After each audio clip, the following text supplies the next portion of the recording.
నమస్తే, welcome to Telugu రాజ్యం. ఈరోజు మనతో పాటు ఉన్నారు సీనియర్ అనలిస్ట్ భరద్వాజ్ గారు. వారితో మాట్లాడేద్దాం. సార్ నమస్తే. నమస్తే సార్, తెలుగుదేశం అధ్యక్షులు, రాష్ట్ర అధ్యక్షులు పల్లా శ్రీనివాసరావు గారు ఒక జాతీయ మీడియా ఛానల్తో మాట్లాడుతూ ఈ కాక్రోచ్ జనతా పార్టీ ఒక ఉద్భవించటం కానీ దాని యొక్క రైజ్ కానీ ఇదంతా మన యువతలో పెరుగుతున్న ఆస్పిరేషన్స్కి తర్వాత అసహనానికి ఒక రిఫ్లెక్షన్.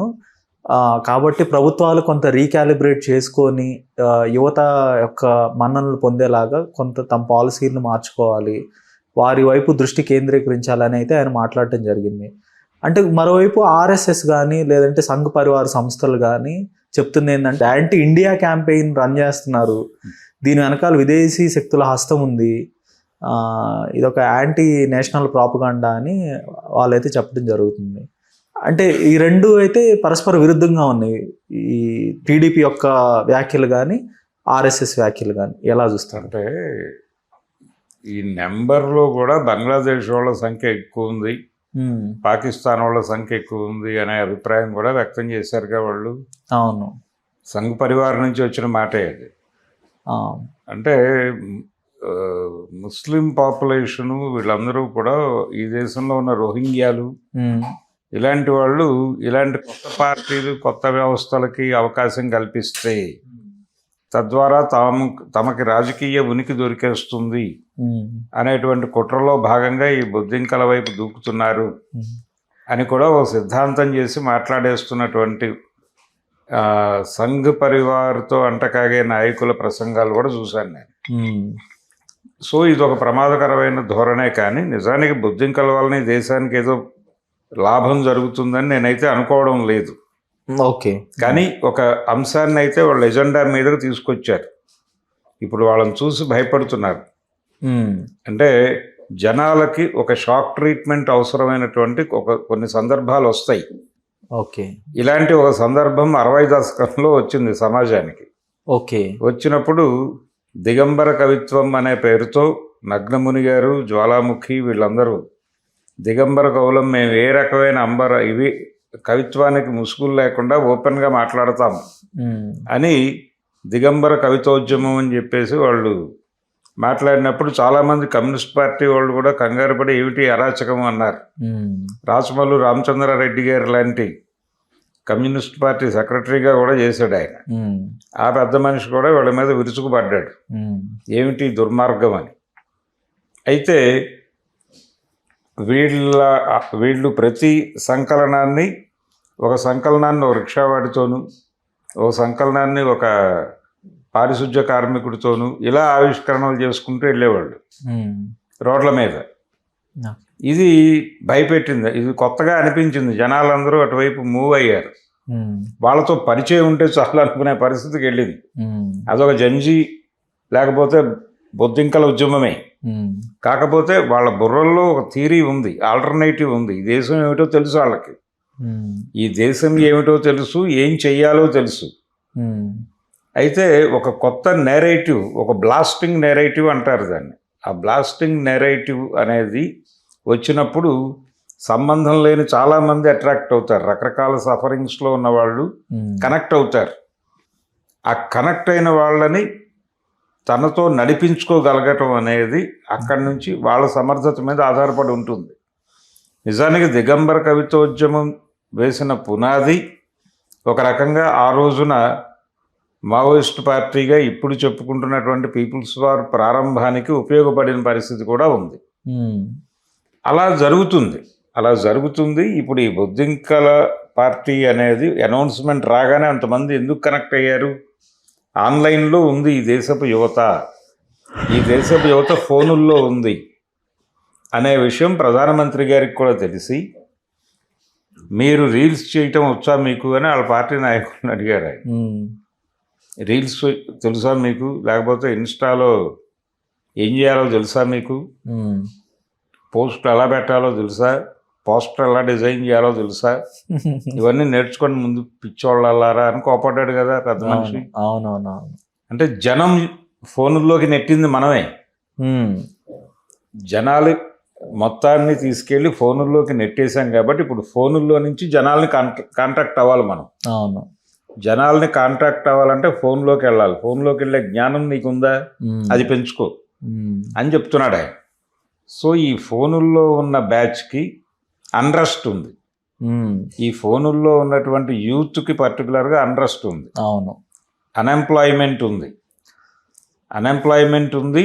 కోరికలేమో పెంచుకుంటూ వెళ్ళిపోతుంది మార్కెట్ ఎకానమీ. ఈ కోరికలకి ఆదాయాలకి లంగర కుదరట్లా. అవును. ఆ సఫకేషన్ ఉంది.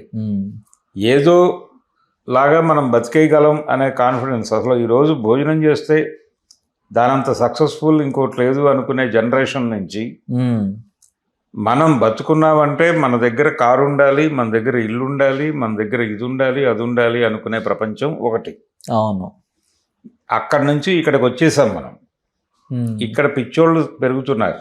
అవును.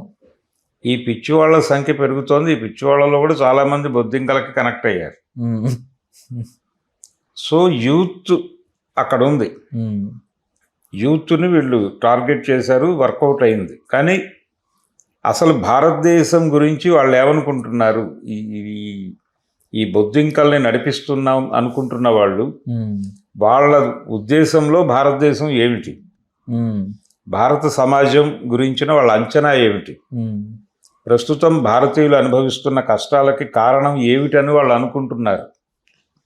ఆ కష్టాల నుంచి బయటపడటానికి వాళ్ళ దగ్గర ఉన్నటువంటి ప్రోగ్రాం ఏమిటి, దాని గురించి వాళ్ళు మాట్లాడటం లేదు. భారతీయ సమాజం కుల సమాజంగా మీకు అర్థమైందా, లేకపోతే ఇది ఏ తరహా సొసైటీ అని మీరు అనుకుంటున్నారు, దీనికి సంబంధించిన కీలక సమాధానాలు కావాలి కదా సొసైటీకి. అలాగే ఇక్కడ మార్కెట్ ఎకానమీ చేస్తున్న దుర్మార్గం, పిల్లల్ని ప్రభుత్వ పాఠశాలల నుంచి కాలేజీల నుంచి పీక్కెళ్ళి కార్పొరేట్ల విషకౌగిల్లోకి నెట్టేసి పిచ్చివాళ్లుగా మార్చేస్తున్నటువంటి విద్యా విధానం ఈ దేశంలో రాజ్యమేలుతోంది. అలాగే మనుషుల్ని ఇతర వికాస కార్యక్రమాలు చాలా ఉన్నప్పటికీ ఫోనుల్లోకి నెట్టేస్తున్నటువంటి పరిస్థితి. ఆల్గారిథం రూలింగ్లోకి ఎందుకు మమ్మల్ని నెట్టేస్తున్నారు, దీని మీద మీకు ఏదైనా ప్రోగ్రాం ఉందా, బొద్దింకలకి దీన్ని బద్దలు కొట్టే ప్రోగ్రాం ఏమైనా ఉందా, మీ టార్గెట్ ఏమిటి, మీ శత్రువు ఎవరు, దీనికి సంబంధించిన పూర్తి విషయాలు వస్తాయి. కానీ ఈ బొద్దింకలు ఉపయోగపడే బొద్దింకల లేకపోతే హాని చేసే బొద్దింకల అనేది అప్పుడు కానీ క్లారిటీ రాదు. కానీ ప్రస్తుతానికి బొద్దింకలతో ట్రావెల్ అవ్వాల్సిన అవసరం అయితే ఉంది. అంటే చాలా స్పష్టంగా ఈ రోజున అవుట్డేటెడా అంటారు, కానీ కొండపల్లి సీతారామయ్య గారు ఒక మాట చెప్పేవాడు, నీకుగా నువ్వు ఏ ఉద్యమాలు క్రియేట్ చేయాల్సిన అవసరం లేదు, బూర్జువా పార్టీలు కూడా పిలుపులనిస్తాయి, పిలుపుల్ని ఇచ్చినప్పుడు దాని వెనకాల కూడా జనం మొబిలైజ్ అవుతారు, వాళ్ళు రోడ్ల మీదకి వస్తారు, వచ్చినప్పుడు మీరు వెళ్ళి వాళ్ళతో కలవండి, కలిసినప్పుడు వాడు ఈ సమస్యని చివరిదాకా తీసుకెళ్తాడు అనే ఉద్దేశంతో వచ్చిన వాళ్ళు వాడి వైపు ఆశగా చూస్తూ నడుస్తూ ఉంటారు. కానీ వాడు ఎక్కడో చోట కాడి దింపేస్తాడు, బేరం సెటిల్ అయ్యి. అప్పుడు వీళ్ళు డిప్రెషన్లోకి వెళ్తారు. ఏది, వాడిని నమ్ముకుని ఎంత దూరం ప్రయాణించిన వాళ్ళు. మీరు వీళ్ళతో ట్రావెల్ చేస్తుంటే మీకు అర్థమవుతుంది వీళ్ళు పాపం వాడిని నమ్ముకుని డీలా పడ్డారు అని. అక్కడ మీరు మొదలుపెట్టి ఇలా డీలా పడాల్సిన పరిస్థితి వస్తుందని మాకు ముందే తెలుసు, కానీ మీతో ట్రావెల్ అయ్యాం.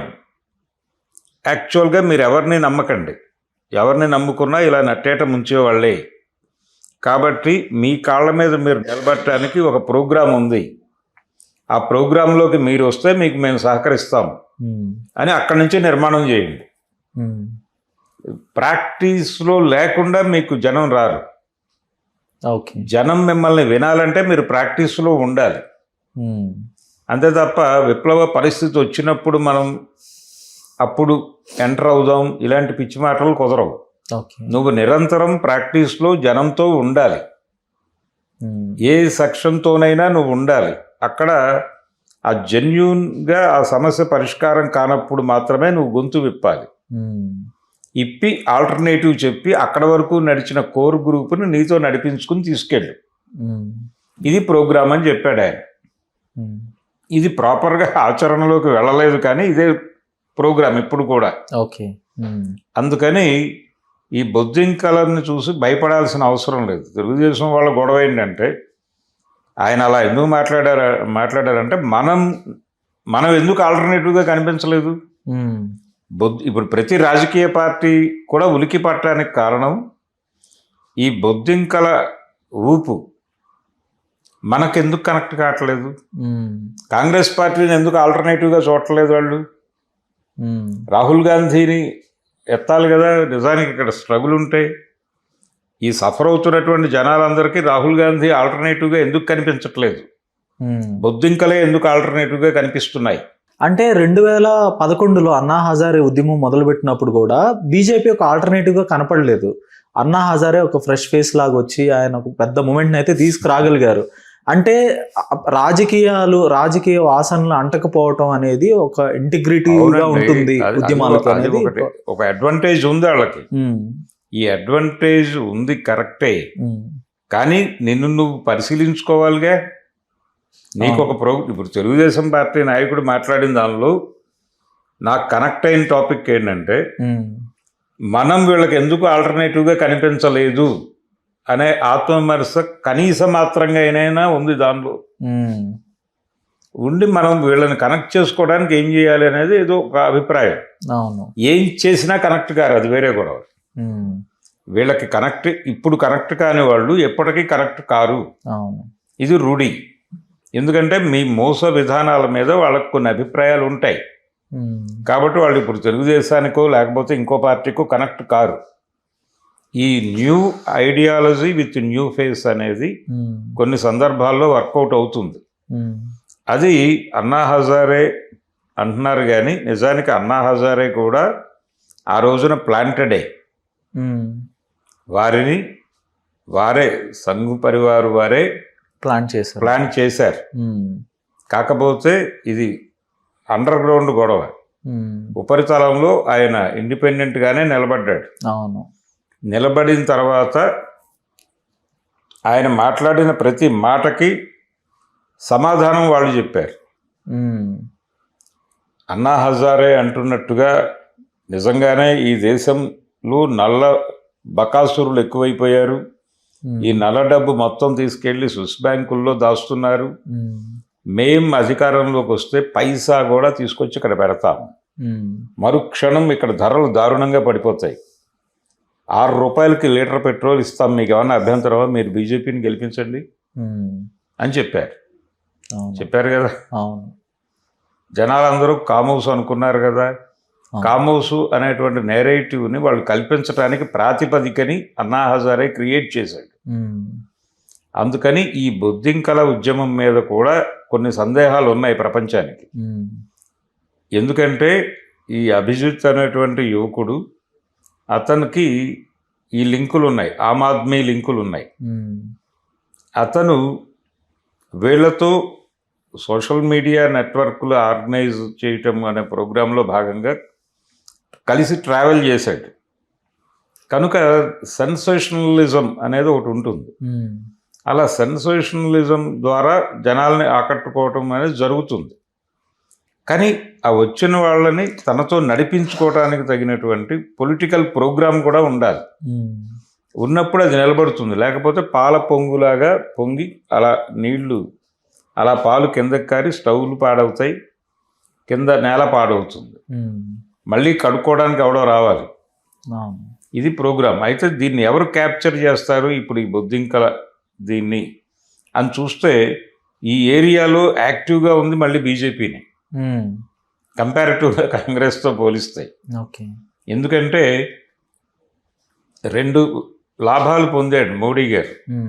ఒకటి, యూత్ మొత్తం సోషల్ మీడియాలో ఉంది, మీరు అక్కడ తగులుకోండి వెళ్ళాలని అని చెప్పాడు. రెండోది, ఈ మూమెంట్ ఏదో రకంగా నిర్మాణంలోకి వస్తే, అంటే దీని వెనకాల చాలా స్పష్టంగా విదేశీ శక్తులు ఉన్నాయి. అంటే విదేశీ శక్తులు అంటే ఆయన ఉద్దేశంలో అమెరికా వాడో చైనా వాడో కాదు, పాకిస్తాన్ బంగ్లాదేశ్ల హస్తం ఉంది అనేది ఏదో మేరకు ఎస్టాబ్లిష్ చేస్తే మన ఓట్ కన్సాలిడేషన్ ప్రోగ్రామ్కి ఇది ఏదైనా ఉపయోగపడుతుందా. ఇది హిందూ వ్యతిరేక క్యాంపు అని చెప్పడం ద్వారా మనకు ఏదైనా లబ్ధి చేకూరుతుందా అనే లెక్కలు కూడా వేసుకుని మీరు ఇందాక చెప్పిన డైలాగులు చెప్తున్నారు. ఇది యాంటీ నేషనల్ కాదు, యాంటీ హిందూ అనే నేరేటివ్ కూడా కల్పించేస్తారు. వాళ్ళకి ఫండ్ చేసేది వీళ్ళే అయి ఉండొచ్చు కూడా. ఎందుకంటే అతని ఇంటికి పూర్తి సెక్యూరిటీ కల్పిస్తామని ఈరోజు ప్రకటన వచ్చింది. అభిజిత్ ఇంటికి పూర్తి స్థాయి భద్రతా ఏర్పాట్లు చేయబోతున్నాం అని చెప్పారు పోలీసు వారు. సో ఇదేదో జరుగుతుంది ఒక డ్రామా. ఆయన నెమ్మదిగా పొలిటికల్ ఏరియాలో ఒక ఆల్టర్నేటివ్గా ప్రొజెక్ట్ చేసి కాంగ్రెస్కి వెళ్లాల్సినటువంటి ప్రభుత్వ వ్యతిరేక వ్యవహారం, యూత్లో కనిపిస్తున్న ప్రభుత్వ వ్యతిరేక ధోరణుల్ని అది కాంగ్రెస్ వైపు కమ్యూనిస్ట్ పార్టీల వైపు డ్రైవ్ కాకుండా దాన్ని తాత్కాలికంగా ఒక చోట సేద తీరటానికి ఒక రిసార్ట్ లాంటిది ఏదో ఏర్పాటు చేయాలనే వ్యూహంలో భాగంగా ఈ బొద్దింకల కంపెనీని భారతీయ జనతా పార్టీయే ఫ్లోట్ చేస్తోందా అనే సందేహం కూడా ఉంది. పర్సనల్గా నేనైతే అది అనుకుంటున్నా. అంటే అంటే నాకు వాళ్ళ దగ్గర నుంచి క్లారిఫికేషన్స్ రావట్లా. అందుకని దీని వెనకాల అంటే వీళ్ళు సామాన్యులు కాదు. భారతీయ జనతా పార్టీ, సంఘ్ పరివార్ వాళ్ళ బుర్రలు చాలా దుర్మార్గమైన బుర్రలు.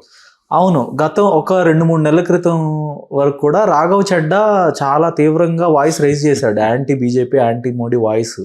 ఎట్లా అంటే ఆ పెట్రోల్ ధరలు ఏ అయితే ప్రజలకు ఇంపార్టెంటో వాటి గురించి మాట్లాడకుండా ట్రివియల్ థింగ్స్ మీద ఆయన ఎక్కువ వాయిస్ రైజ్ చేయడం జరిగింది. అంటే ఆ ప్రభుత్వ వ్యతిరేకతని అటు కొంత డైవర్ట్ చేశాడు ఆయన, ఇంపార్టెంట్ ఇష్యూస్ని పట్టించుకోలేదు. ఇక్కడ మీరు చెప్తున్న దాని ప్రకారం ఈ బొద్దింకల పార్టీ నుంచి అనుకున్న స్థాయిలో క్లారిఫికేషన్ రావట్లేదని మీరు అంటున్నారు.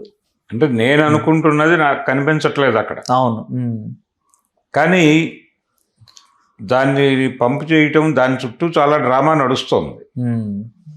ఆ డ్రామా వలన అంతిమ ప్రయోజనం ఎవరికి అనేది గనక చూస్తే ఎక్కువ లబ్ధి పొందటానికి ప్రయత్నం చేస్తున్నది బీజేపీ వాళ్ళే, సంఘ్ పరివారే. దాన్ని రకరకాలుగా వాడేసుకుంటారు వాళ్ళు. అవును, అది యాంటీ నేషనల్, యాంటీ హిందూ అని చెప్పడం వలన వాళ్ళకి కన్సల్టేషన్ జరుగుతుంది. అవును, ఖచ్చితంగా.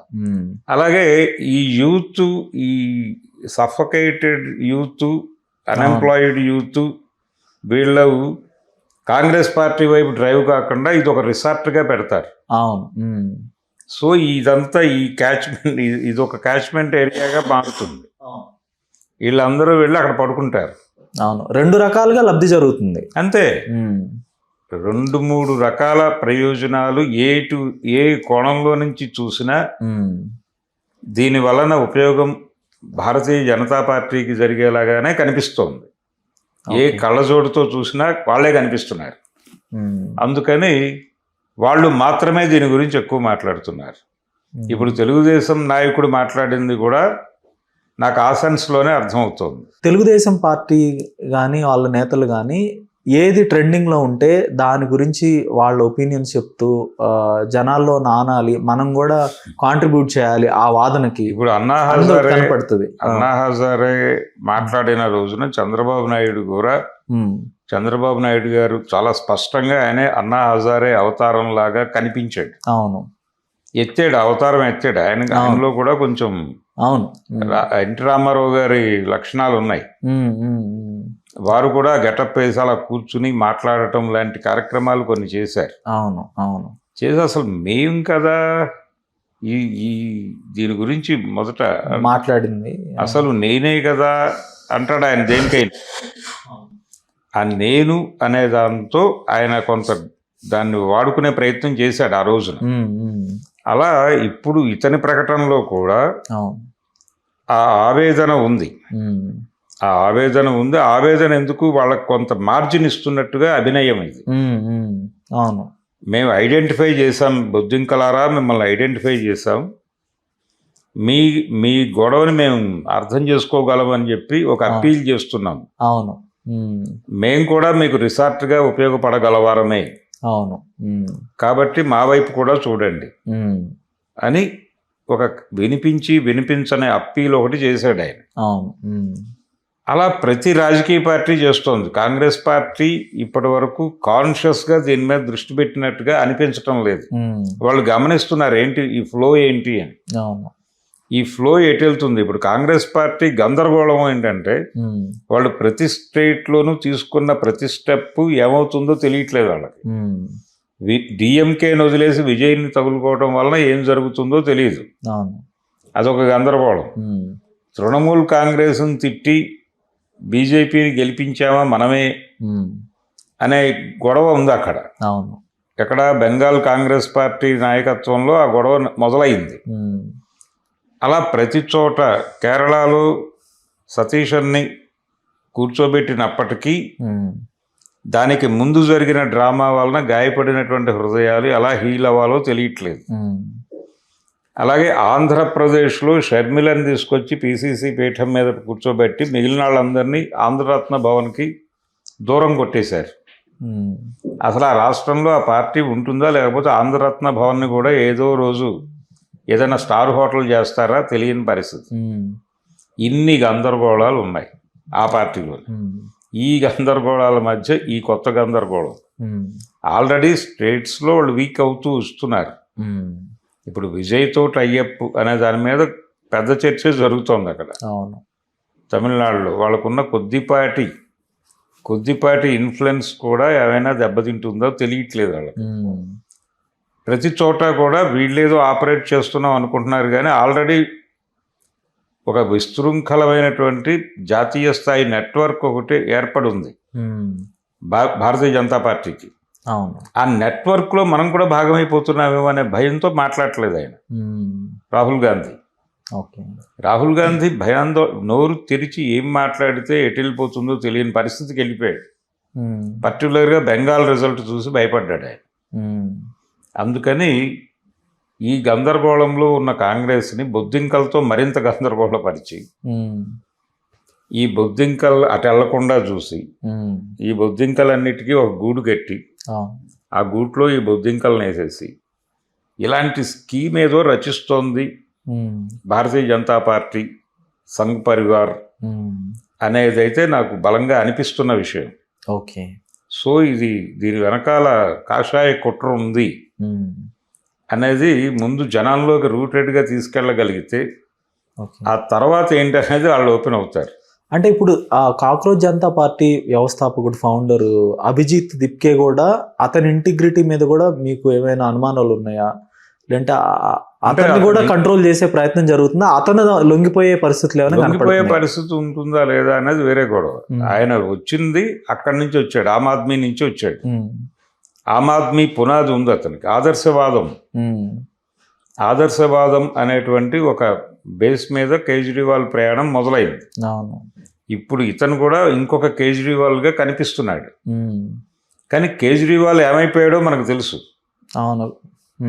కేజ్రీవాల్ ఎక్కడ మొదలై ఎక్కడ ఎండ్ అయ్యాడో మనకు రూట్ మ్యాప్ ఉంది. ఇప్పుడు ఈ అభిజిత్ మరొక కేజ్రీవాల్ అనుకుంటే ఈయన అలా తేలితే ఏమిటి పరిస్థితి, బొద్దింకల పరిస్థితి. అందుకని ఒక స్పష్టమైన రాజకీయ వైఖరి కావాలి. అంటే ఈ సమాజం ఏమిటి, ఈ సమాజం వాళ్ళ వైఖరి ఎలా ఉండాలంటారు? కాంగ్రెస్ కి మద్దతు ప్రకటించాలి, కాంగ్రెస్ మద్దతు, తెలుగుదేశం మద్దతు, లేకపోతే కమ్యూనిస్టుల మద్దతు నేను మాట్లాడట్లేదు.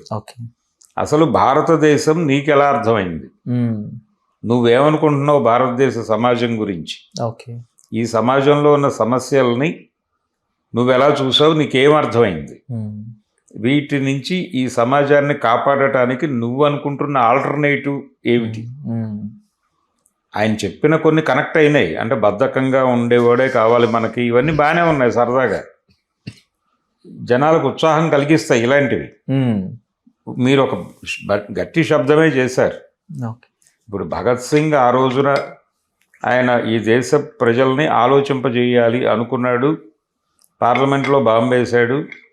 మనం మాట్లాడాలి, ఒక వేదిక మీద నుంచి మాట్లాడాలి, జనం వినే వేదిక మీద నుంచి మాట్లాడాలని దొరికి వెళ్ళి కోర్టులో మాట్లాడాడు ఆయన. గాడ్సే ఎందుకు గాంధీని చంపి అక్కడే నిలబడ్డాడు? తను కోర్టులో మాట్లాడాలనుకుని చేశాడు ఆ పని. సో వీళ్ళందరికీ ఒక ప్రోగ్రాం ఉంది. ఆ ప్రోగ్రాం మాట్లాడటానికి ఒక వేదిక ఎంచుకోవటానికి వాళ్ళు ఒక శబ్దం చేశారు. ఓకే. అలా నువ్వు ఒక శబ్దం చేసావు. శబ్దం చేసిన తర్వాత నీ స్టేట్మెంట్ కావాలి కదా ప్రపంచానికి. అవును. ఆ స్టేట్మెంట్ ఇవ్వడానికి నువ్వు సిద్ధంగా ఉన్నావా అనేది ప్రశ్న. ఓకే. అది ఆదర్శవాదం కాకూడదు. ఇప్పుడు ఆయన చెప్పినటువంటి గొడవల్లో మీరు బద్ధకంగా ఉండండి, పడుకొని ఎక్కువసేపు నిద్రపోయేవాడే నాకు కావాలి, ఇవన్నీ చెప్తున్నాడు ఆయన. కానీ ఆ నిద్రపోయే వాళ్ళకి బద్ధకస్తులకి కూడా ఒక ప్రోగ్రామ్ ఇవ్వాలిగా నువ్వు. అవును. ఆ ప్రోగ్రామ్ ఏమిటి అనే దానిలో ఇప్పటి వరకు ఉన్న అన్ని రాజకీయ పార్టీలని రివ్యూ చేయాలి, including Maoist party. Maoist party ఎక్కడెక్కడ ఏ తప్పులు చేసిందో నీకు తెలియాలి. వాళ్ళకి కూడా నువ్వు ఒక సమాధానం చెప్పగలిగి ఉండాలి. బయటకు వచ్చిన వాళ్ళు, లోపల ఉన్న వాళ్ళకు కూడా వాళ్ళు ఎక్కడ డీవియేట్ అయ్యారు అనేది నువ్వు చెప్పగలిగి ఉంటే అప్పుడు ఈ దేశపు యువత నీకు కనెక్ట్ అవుతుంది ప్రాపర్గా. అలా చేయగలుగుతాడా ఈ అభిజిత్తు? లేకపోతే ఇలాగే ఏదో ఫ్యాన్సీ ప్రకటనలు ఇస్తూ ఫ్యాన్సీ రెచ్చగొట్టే కార్యక్రమాలు చేస్తూ వాళ్ళు అలాగే మాట్లాడతారండి. ఇక్కడ ఇంకొక ప్రోగ్రాం ఉంటుంది వీళ్ళకి. వీళ్ళు ప్రతి దాని మీద దాడి చేస్తారు. సంఘ్ పరివార్ మీద దాడి చేస్తారు. సంఘ్ పరివార్ మీద దాడి చేయాలని ఉత్సాహపడుతున్నటువంటి కమ్యూనిస్టుల మీద దాడి చేస్తారు. ఓకే. అంటే ఎవరి మీద నమ్మకం లేకుండా చేయటం వీళ్ళకి, యూత్కి. అందరూ దొంగలే కాబట్టి ఎవరి చేతుల్లోకి వెళ్ళినా మనకు వచ్చేది ఏం లేదు. కాబట్టి మనం కాసేపు నిద్రపోదాం, కాసేపు పడుకుందాం అని చెప్పే పద్ధతిలో డ్రైవ్ అవుతుందా? ఓకే.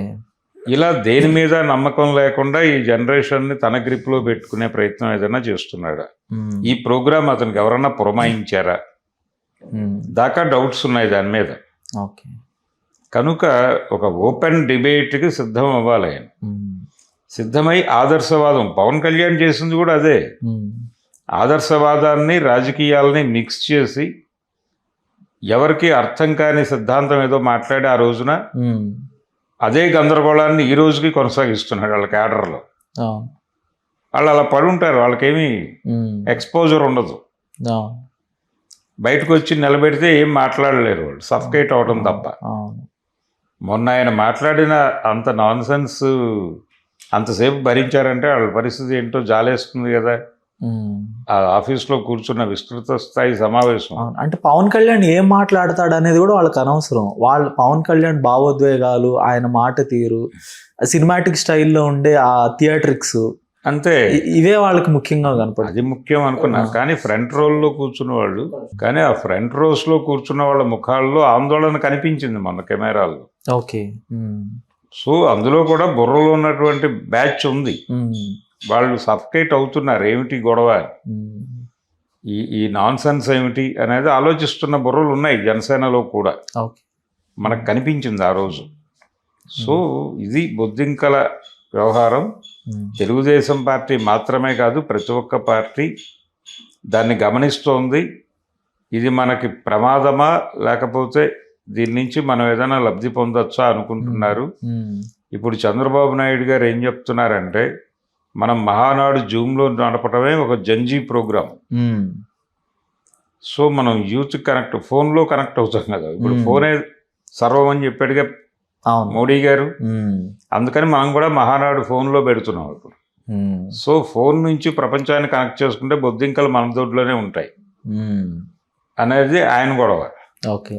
అదే మాట్లాడుతున్నాడు ఇతను కూడా. మేము బొద్దింకల్ని కంట్రోల్లోకి తీసుకోగలం అనే కాన్ఫిడెన్స్తోనే వాళ్ళ అధ్యక్షుడు మాట్లాడాడు. ధన్యవాదాలు సార్. Thank you.